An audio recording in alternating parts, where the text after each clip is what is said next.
ఎవరు నాయనా నీవు? ఎందుకింత ఆవేదన పడుతున్నావు?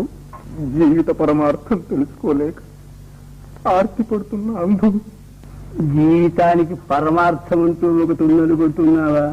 లేదా స్వామి, వేద వేదాంగాల నెరిగిన మహర్షులు, దేశ దేశాలు జయించిన చక్రవర్తులు, పేద సాద అంతా పుట్టి పెరిగి మరణిస్తున్నారు.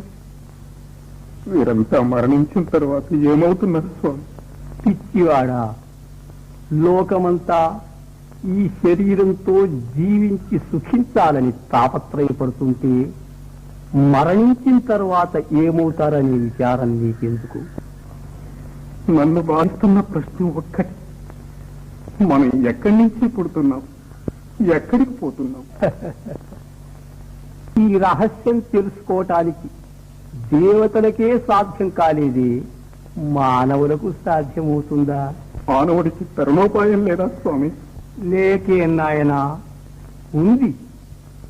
ఈ శరీరం విద్యలు రెండుతోనూ పుట్టింది. సంసార యాత్రకు మోక్షయాత్రకు